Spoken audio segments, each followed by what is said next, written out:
Atomic Habits by James Clear. Introduction. My story. On the final day of my sophomore year of high school, I was hit in the face with a baseball bat. As my classmate took a full swing, the bat slipped out of his hands and came flying toward me before striking me directly between the eyes. I have no memory of the moment of impact. The bat smashed into my face with such force that it crushed my nose into a distorted U-shape. The collision sent the soft tissue of my brain slamming into the inside of my skull. Immediately, a wave of swelling surged throughout my head. In a fraction of a second, I had a broken nose, multiple skull fractures, and 2 shattered eye sockets. When I opened my eyes, I saw people staring at me and running over to help. I looked down and noticed spots of red on my clothes. One of my classmates took the shirt off his back and handed it to me. I used it to plug the stream of blood rushing from my broken nose. Shocked and confused, I was unaware of how seriously I had been injured. My teacher looped his arm around my shoulder, and we began the long walk to the nurse's office, across the field, down the hill, and back into school. Random hands touched my sides, holding me upright. We took our time and walked slowly. Nobody realized that every minute mattered. When we arrived at the nurse's office, she asked me a series of questions. "What year is it?" 1998, I answered. It was actually 2002. Who is the President of the United States? Bill Clinton, I said. The correct answer was George W. Bush. What is your mom's name? I stalled. 10 seconds passed. Patty, I said casually, ignoring the fact that it had taken me 10 seconds to remember my own mother's name. That is the last question I remember. My body was unable to handle the rapid swelling in my brain, and I lost consciousness before the ambulance arrived. Minutes later, I was carried out of school and taken to the local hospital. Shortly after arriving, my body began shutting down. I struggled with basic functions like swallowing and breathing. I had my first seizure of the day. Then I stopped breathing entirely. As the doctors hurried to supply me with oxygen, they also decided the local hospital was unequipped to handle the situation and ordered a helicopter to fly me to a larger hospital in Cincinnati. I was rolled out of the emergency room doors and toward the helipad across the street. The stretcher rattled on a bumpy sidewalk as one nurse pushed me along while another pumped each breath into me by hand. My mother, who had arrived at the hospital a few moments before, climbed into the helicopter beside me. I remained unconscious and unable to breathe on my own as she held my hand during the flight. While my mother rode with me in the helicopter, my father went home to check on my brother and sister and break the news to them. He choked back tears as he explained to my sister that he would miss her 8th grade graduation ceremony that night. After passing my siblings off to family and friends, he drove to Cincinnati to meet my mother. When my mom and I landed on the roof of the hospital, a team of nearly 20 doctors and nurses sprinted onto the helipad and wheeled me into the trauma unit. By this time, the swelling in my brain had become so severe that I was having repeated post-traumatic seizures. My broken bones needed to be fixed, but I was in no condition to undergo surgery. After yet another seizure, my 3rd of the day, I was put into a medically induced coma and placed on a ventilator. My parents were no strangers to this hospital. 10 years earlier, they had entered the same building on the ground floor after my sister was diagnosed with leukemia at age 3. I was 5 at the time. My brother was just 6 months old. After 2.5 years of chemotherapy treatments, spinal taps, and bone marrow biopsies, my little sister finally walked out of the hospital, happy, healthy, and cancer-free. And now, after 10 years of normal life, my parents found themselves back in the same place with a different child. While I slipped into a coma, the hospital sent a priest and a social worker to comfort my parents. It was the same priest who had met with them a decade earlier on the evening they found out my sister had cancer. As the day faded into night, a series of machines kept me alive. My parents slept restlessly on a hospital mattress. One moment they would collapse from fatigue, and the next they would be wide awake with worry. My mother would tell me later, it was one of the worst nights I've ever had. My recovery. Mercifully, by the next morning, my breathing had rebounded to the point where the doctors felt comfortable releasing me from the coma. When I finally regained consciousness, I discovered that I had lost my ability to smell. As a test, a nurse asked me to blow my nose and sniff an apple juice box. My sense of smell returned, but, to everyone's surprise, the act of blowing my nose forced air through the fractures in my eye socket and pushed my left eye outward. My eyeball bulged out of the socket, held precariously in place by my eyelid and the optic nerve attaching my eye to my brain. The ophthalmologist said my eye would gradually slide back into place as the air seeped out, but it was hard to tell how long this would take. I was scheduled for surgery 1 week later, which would allow me some additional time to heal. I looked like I had been on the wrong end of a boxing match, but I was cleared to leave the hospital. I returned home with a broken nose, 6 facial fractures, and a bulging left eye. The following months were hard. It felt like everything in my life was on pause. I had double vision for weeks. I literally couldn't see straight. It took more than a month, but my eyeball did eventually return to its normal location. Between the seizures and my vision problems, it was 8 months before I could drive a car again. At physical therapy, I practiced basic motor patterns like walking in a straight line. I was determined not to let my injury get me down, but there were more than a few moments when I felt depressed and overwhelmed. I became painfully aware of how far I had to go when I returned to the baseball field 1 year later. Baseball had always been a major part of my life. My dad had played minor league baseball for the St. Louis Cardinals, and I had a dream of playing professionally too. After months of rehabilitation, what I wanted more than anything was to get back on the field. But my return to baseball was not smooth. When the season rolled around, I was the only junior to be cut from the varsity baseball team. I was sent down to play with the sophomores on junior varsity. I had been playing since age 4, and for someone who had spent so much time and effort on the sport, getting cut was humiliating. I vividly remember the day it happened. I sat in my car and cried as I flipped through the radio, desperately searching for a song that would make me feel better. After a year of self-doubt, I managed to make the varsity team as a senior, but I rarely made it on the field. In total, I played 11 innings of high school varsity baseball, barely more than a single game. Despite my lackluster high school career, I still believed I could become a great player. And I knew that if things were going to improve, I was the one responsible for making it happen. The turning point came 2 years after my injury when I began college at Denison University. It was a new beginning, and it was the place where I would discover the surprising power of small habits for the first time. How I learned about habits. Attending Denison was one of the best decisions of my life. I earned a spot on the baseball team, and, although I was at the bottom of the roster as a freshman, I was thrilled. Despite the chaos of my high school years, I had managed to become a college athlete. I wasn't going to be starting on the baseball team anytime soon, so I focused on getting my life in order. While my peers stayed up late and played video games, I built good sleep habits and went to bed early each night. In the messy world of a college dorm, I made a point to keep my room neat and tidy. These improvements were minor, but they gave me a sense of control over my life.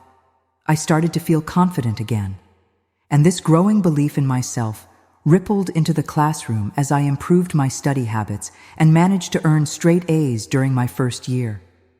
A habit is a routine or behavior that is performed regularly and, in many cases, automatically.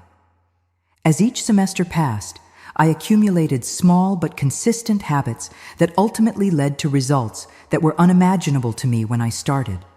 For example, for the first time in my life, I made it a habit to lift weights multiple times per week, and in the years that followed, my 6'4" frame bulked up from a featherweight 170 to a lean 200 pounds. When my sophomore season arrived, I earned a starting role on the pitching staff. By my junior year, I was voted team captain, and at the end of the season, I was selected for the all-conference team. But it was not until my senior season that my sleep habits, study habits, and strength training habits really began to pay off. 6 years after I'd been hit in the face with a baseball bat, flown to the hospital, and placed into a coma, I was selected as the top male athlete at Denison University and named to the ESPN Academic All-America team, an honor given to just 33 players across the country. By the time I graduated, I was listed in the school record books in 8 different categories. That same year, I was awarded the university's highest academic honor, the President's Medal. I hope you'll forgive me if this sounds boastful. To be honest, there was nothing legendary or historic about my athletic career. I never ended up playing professionally. However, looking back on those years, I believe I accomplished something just as rare. I fulfilled my potential. And I believe the concepts in this book can help you fulfill your potential as well. We all face challenges in life. This injury was one of mine, and the experience taught me a critical lesson. Changes that seem small and unimportant at first will compound into remarkable results if you're willing to stick with them for years. We all deal with setbacks, but in the long run, the quality of our lives often depends on the quality of our habits. With the same habits, you'll end up with the same results. But with better habits, anything is possible. Maybe there are people who can achieve incredible success overnight. I don't know any of them, and I'm certainly not one of them. There wasn't one defining moment on my journey from medically induced coma to academic All-American. There were many. It was a gradual evolution, a long series of small wins and tiny breakthroughs. The only way I made progress, the only choice I had, was to start small. And I employed this same strategy a few years later when I started my own business and began working on this book. How and why I wrote this book. In November 2012, I began publishing articles at jamesclear.com. For years, I had been keeping notes about my personal experiments with habits, and I was finally ready to share some of them publicly. I began by publishing a new article every Monday and Thursday. Within a few months, this simple writing habit led to my first 1,000 email subscribers, and by the end of 2013, that number had grown to more than 30,000 people. In 2014, my email list expanded to over 100,000 subscribers, which made it one of the fastest-growing newsletters on the internet. I had felt like an imposter when I began writing 2 years earlier, but now I was becoming known as an expert on habits, a new label that excited me, but also felt uncomfortable. I had never considered myself a master of the topic, but rather someone who was experimenting alongside my readers. In 2015, I reached 200,000 email subscribers and signed a book deal with Penguin Random House to begin writing the book you are reading now. As my audience grew, so did my business opportunities. I was increasingly asked to speak at top companies about the science of habit formation, behavior change, and continuous improvement. I found myself delivering keynote speeches at conferences in the United States and Europe. In 2016, my articles began to appear regularly in major publications like Time, Entrepreneur, and Forbes. Incredibly, my writing was read by over 8 million people that year. Coaches in the NFL, NBA, and MLB began reading my work and sharing it with their teams. At the start of 2017, I launched the Habits Academy, which became the premier training platform for organizations and individuals interested in building better habits in life and work. Fortune 500 companies and growing startups began to enroll their leaders and train their staff. In total, over 10,000 leaders, managers, coaches, and teachers have graduated from the Habits Academy, and my work with them has taught me an incredible amount about what it takes to make habits work in the real world. As I put the finishing touches on this book in 2018, jamesclear.com is receiving millions of visitors per month, and nearly 500,000 people subscribe to my weekly email newsletter. A number that is so far beyond my expectations when I began that I'm not even sure what to think of it. How this book will benefit you. The Entrepreneur and Investor. Naval Ravikant has said, "To write a great book, you must first become the book." I originally learned about the ideas mentioned here because I had to live them. I had to rely on small habits to rebound from my injury, to get stronger in the gym, to perform at a high level on the field, to become a writer, to build a successful business, and simply develop into a responsible adult. Small habits helped me fulfill my potential, and since you picked up this book, I'm guessing you'd like to fulfill yours as well. In the pages that follow, I will share a step-by-step plan for building better habits, not for days or weeks, but for a lifetime. While science supports everything I've written, this book is not an academic research paper. It's an operating manual. You'll find wisdom and practical advice front and center as I explain the science of how to create and change your habits in a way that is easy to understand and apply. The fields I draw on, biology, neuroscience, philosophy, psychology, and more, have been around for many years. What I offer you is a synthesis of the best ideas smart people figured out a long time ago, as well as the most compelling discoveries scientists have made recently. My contribution, I hope, is to find the ideas that matter most and connect them in a way that is highly actionable. Anything wise in these pages you should credit to the many experts who preceded me. Anything foolish, assume it is my error. The backbone of this book is my 4-step model of habits: cue, craving, response, and reward, and the 4 laws of behavior change that evolve out of these steps. Readers with a psychology background may recognize some of these terms from operant conditioning, which was first proposed as stimulus, response, reward by B.F. Skinner in the 1930s and has been popularized more recently as cue, routine, reward in The Power of Habit by Charles Duhigg.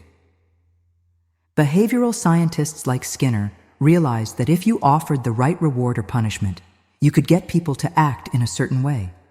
But while Skinner's model did an excellent job of explaining how external stimuli influenced our habits, it lacked a good explanation for how our thoughts, feelings, and beliefs impact our behavior.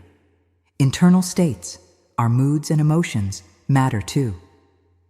In recent decades, scientists have begun to determine the connection between our thoughts, feelings, and behavior.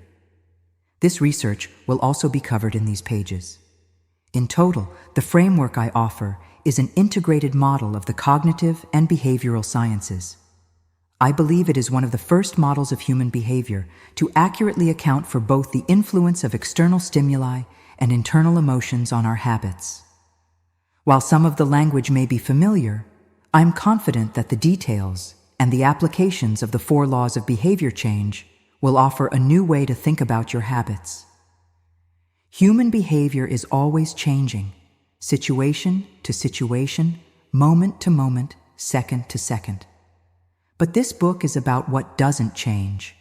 It's about the fundamentals of human behavior, the lasting principles you can rely on year after year, the ideas you can build a business around, build a family around, build a life around. There is no one right way to create better habits, but this book describes the best way I know, an approach that will be effective regardless of where you start or what you're trying to change. The strategies I cover will be relevant to anyone looking for a step-by-step system for improvement, whether your goals center on health, money, productivity, relationships, or all of the above. As long as human behavior is involved, this book will be your guide.